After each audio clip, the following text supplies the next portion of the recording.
Hello friends, इस video में हम क्वेश्चन नंबर 2 सॉल्व करने वाले हैं जून 2020 का।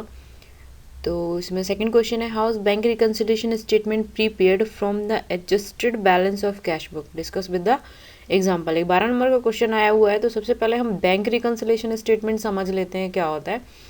बैंक रिकंसिलिएशन स्टेटमेंट का मतलब होता है एक ऐसा स्टेटमेंट जो कैश बुक और पासबुक के बीच का डिफरेंसेस आपको बताता है कि आपके कैश बुक का बैलेंस अलग आ रहा है, पासबुक का बैलेंस अलग आ रहा है, तो क्या रीज़न रहे होंगे जो कैश बुक और पासबुक का बैलेंस अलग आ रहा है। ठीक है, अब क्वेश्चन इसमें ये पूछ रहा है कि जो एडजस्टेड बैलेंस होता है कैश बुक का वो कैसे प्रिपेयर किया जाता है। तो देखिए, सबसे पहले यहाँ पे कैश बुक के अंदर और जो पासबुक के अंदर जो डिफरेंसेस आने के रीजंस हैं वो कौन कौन से होते हैं।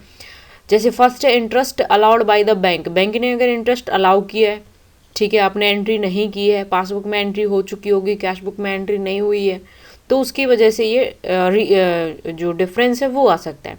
सेकेंड है amounts collected by the bank as per standing instruction, यानी आपने बैंक को इंस्ट्रक्शन दिया हुआ है कि आप अमाउंट कलेक्ट कर लो। जैसे कोई इंटरेस्ट आया है आपके अकाउंट में या कुछ भी आया है आपके अकाउंट में, कोई इनकम आई है, तो वो अकाउंट में आपकी इमीडिएटली ऐड हो जाती है। तो ऐसे कई सारे रीजंस हैं, ये मेंशन किए हुए हैं, आप एक बार इसको चेकआउट कर लीजिए।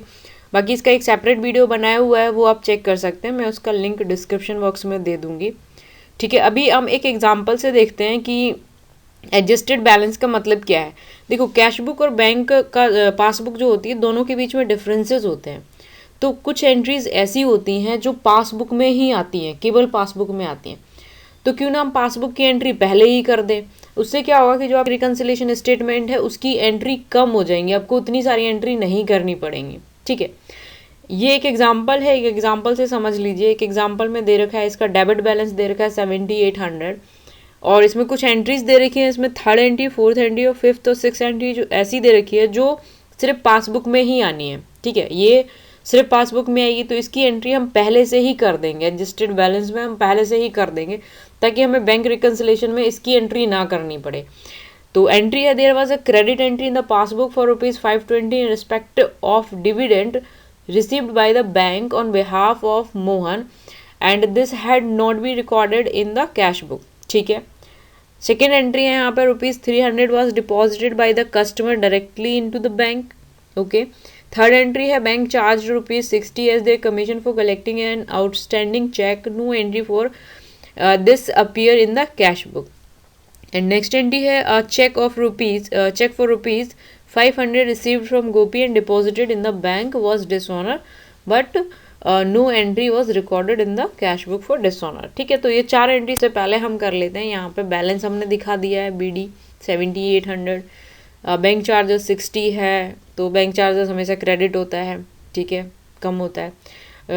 चेक डिसऑनर हुआ है, वो भी आपका क्रेडिट साइड में आ जाएगा 500 का। इंटरेस्ट ऑन सिक्योरिटी, ये डिविडेंड पे आपको इंटरेस्ट मिला हुआ है, आपकी इनकम है, ठीक है, तो 520 ये आपकी इनकम आ जाएगी।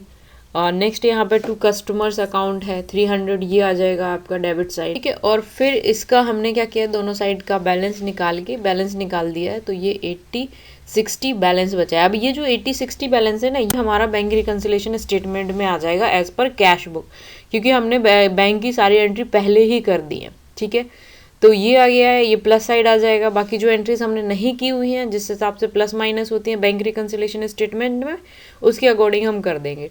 Check issued but not yet presented 3600 आ जाएगा ये। Cheque deposited but not yet collected by the bank 1200 आ जाएगा ये। Cheque received from the customer but not yet sent to the bank for collection, ये भी 160 आ जाएगा। ठीक है, बाकी दोनों को प्लस करके हमें माइनस कर देना, जो आएगा वो इसका बैलेंस रहेगा। Okay, thank you. ओके, इसमें एक और क्वेश्चन देख लेते हैं। Question number 3, explain both the method of determining profit under single entry system of accounting. ये मैंने आपको पहले ही समझा रखा है दिसंबर 2019 के क्वेश्चन पेपर में, लिंक मैं डिस्क्रिप्शन बॉक्स में दे दूंगी, आप वहाँ से चेकआउट कर लीजिए। Okay, thank you.